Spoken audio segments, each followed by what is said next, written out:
A Comissão Mista de Orçamento do Congresso Nacional aprovou nesta terça-feira o texto base da proposta de orçamento da União para 2022. A aprovação se deu em meio a impasse sobre o valor do fundo eleitoral e sobre o reajuste para policiais. O valor total da despesa para o próximo ano foi fixado em 4.820 bilhões de reais. O salário mínimo subiu pouco mais de 10% e será de R$ 1.211,98. O fundo eleitoral, que foi alvo de críticas, foi alterado 2 vezes pelo relator, Hugo Leal.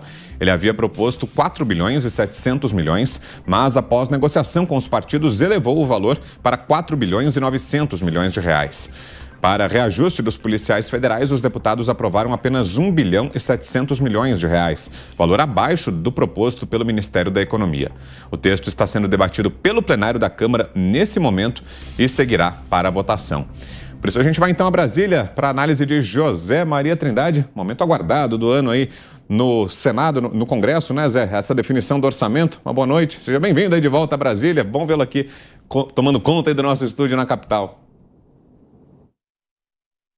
Pois é, olha, essa aí é a peça dos fetiches parlamentares, né? Dinheiro, muito dinheiro.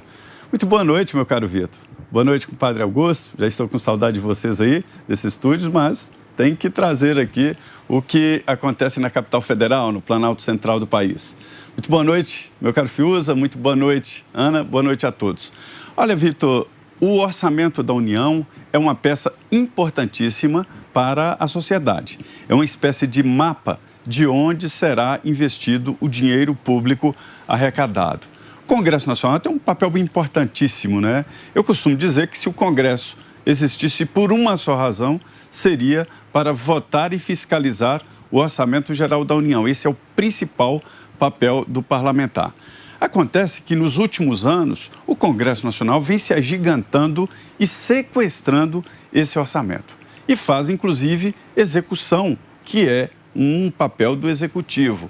É assim nas emendas parlamentares, que se transformaram em emendas impositivas, significa que o Executivo tem que executar as emendas indicadas por parlamentares. 16 milhões de reais para cada deputado e cada senador. E aí inventaram as emendas do relator, a RP9, né, que são essas emendas que somam 17 bilhões de reais. Esse dinheiro todo, essa dinheirama, fica aí sob a responsabilidade do relator.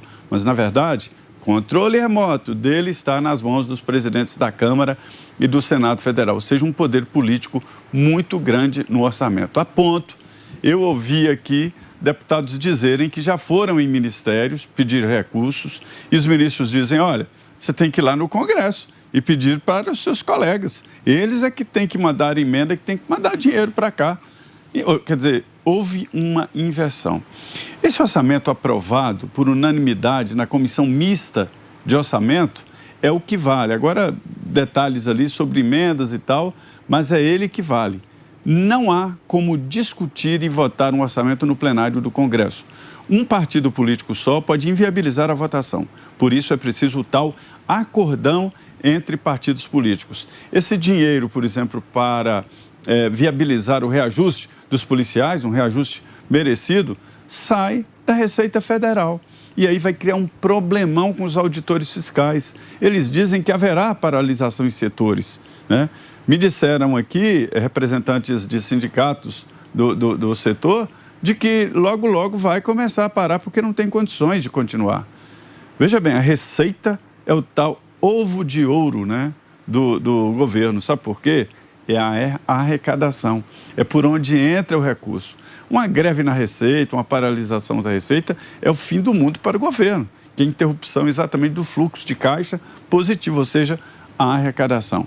Mas o orçamento é sempre assim, muito polêmico, muito discutido e no final o Braz é tesoureiro e tudo dá certo. A impressão que eu fiquei é que o Congresso vai aprovar hoje o orçamento 2022 e os deputados saem em recesso parlamentar. Guilherme Fiuza. Boa noite, Fiuza.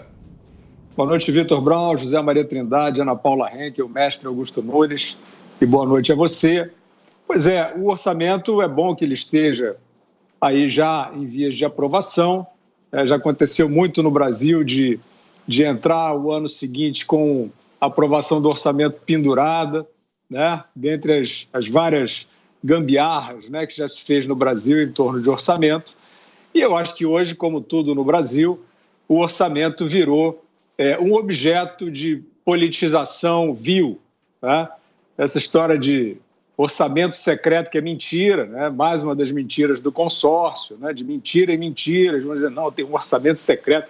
Esse pessoal parece que não viveu ali 1992, 1993, né, com o escândalo dos anões do orçamento. Aquilo sim era uma roubalheira institucionalizada. Aí chamam de orçamento secreto, o negócio está no Diário Oficial. Realmente se politiza tudo da pior maneira hoje em dia. Agora, o Congresso tem aí, acho que, para mim, dois movimentos distintos, né?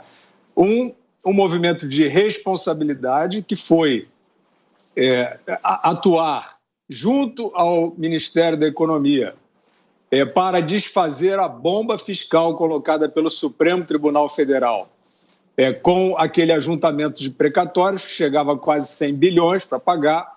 O Congresso teve essa ação responsável, ajudou com a proposta de emenda constitucional para escalonar esses precatórios e não levar o país à insolvência. E o outro movimento completamente irresponsável é esse de sancionar o fundão eleitoral, que é uma vergonha, que é um escárnio, que é uma zombaria com o país num momento de tantos sacrifícios e tanta necessidade de contenção.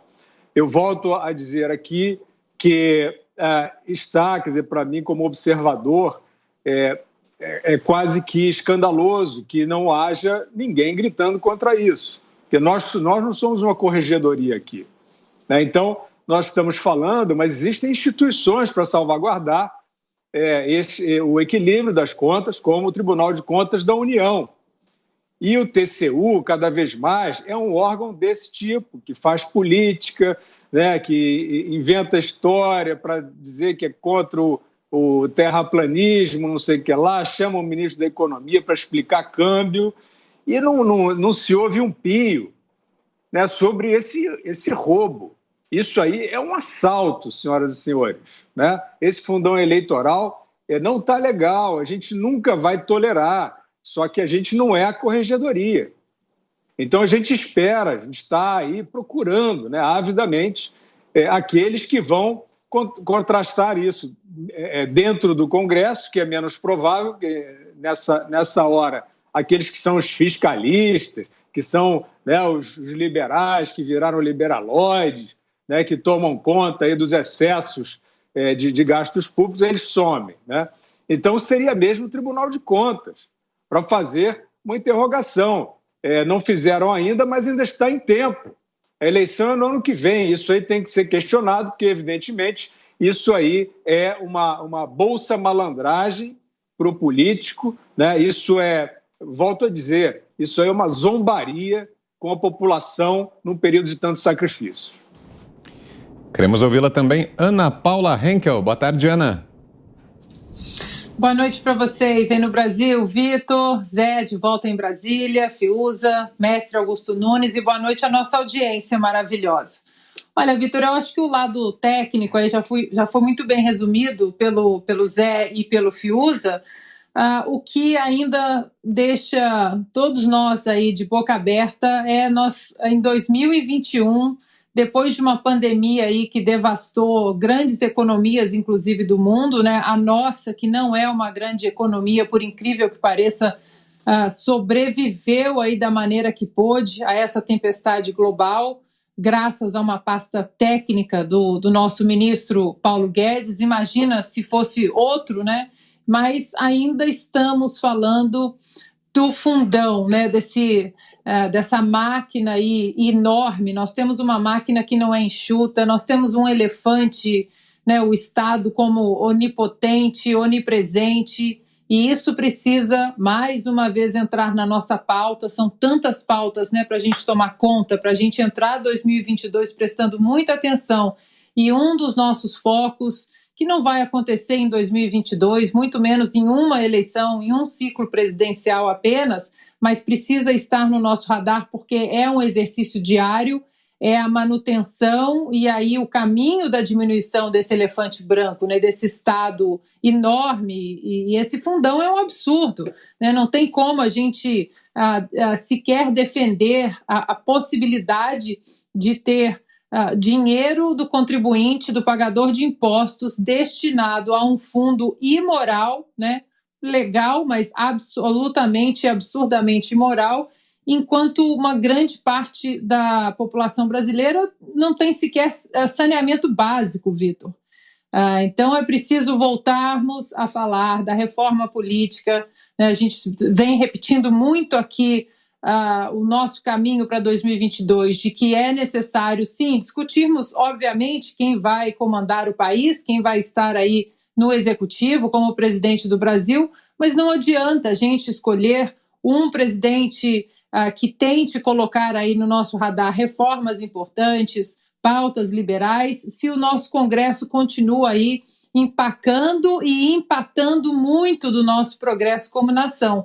E um fundo desse, ele precisa ser repensado aí numa reforma política, é preciso a gente começar a discutir também candidaturas independentes, que não precisam de partidos, que acreditam na força das suas ideias, candidaturas que acreditam na força da sua conexão com cidadãos, na sociedade, que não precisam do fundo partidário, de dinheiro de partido algum. Então, 2022 aí, que nos preparemos bem nessas últimas semanas de 2021, porque 2022 vamos ter que discutir muitas coisas se quisermos aí tirar o Brasil apenas, né, da conotação de país e colocarmos na conotação de uma grande nação. Opinião agora de Augusto Nunes. Boa noite, Augusto. Boa noite, grande Vitor, minha querida parceira Ana Paula, meu irmão Fiuza, compadre Zé. Boa noite a você que nos acompanha. O Congresso sempre proíbe o povo brasileiro de olhar com esperança, né, o futuro. Eles vêm aprovando medidas importantes, né, marco das ferrovias, o marco que é um marco também da navegação de cabotagem, então, e aí vem com essa história de derrubar o veto do presidente Bolsonaro e fixar uma quantia obscena, paga por nós, para fazer campanha eleitoral. É bom registrar, se eu estiver enganado aí, o Zé vai me corrigir. Isso aí nasceu no Supremo. O Supremo Tribunal Federal, diante da constatação de que o Caixa 2 era financiado por empresas, aquelas empreiteiras e tal, isso aí ficou escancarado pelo Petrolão, pelas investigações sobre o Petrolão, ele vai e poupa as empresas, em vez de obrigá-las a agir corretamente, a doar, como se faz nos Estados Unidos, claramente, né? Doa a quantia e ponto. Como lembra o Zé, quem doa está sempre interessado em alguma coisa, mas tudo bem, fica claro. Aquilo não. Ele proíbe doações das empresas e põe a conta, espeta a conta no nosso bolso. O que é um absurdo.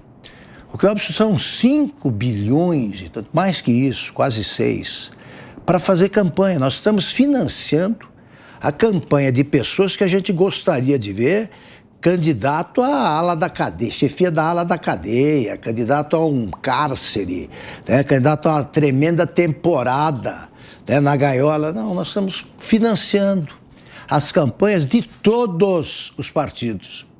Um país, né, que esses pagadores de impostos tiveram de enfrentar a pandemia, sobreviver a ela aí, com o próprio esforço, agora financiam as candidaturas de gente que não deu um tostão, um centavo para o combate à pandemia. O Congresso não colaborou em nenhum momento, com nenhuma quantia, para melhorar a situação. Eles só subiam a quantia fixada pela presidência, que era a quantia possível, para o auxílio de emergência a pessoas realmente necessitadas. Então, o Congresso, que agora sai, os parlamentares, né, que agora vão para o recesso, vão descansar, eles agem sempre, antes do recesso, como cafajestes.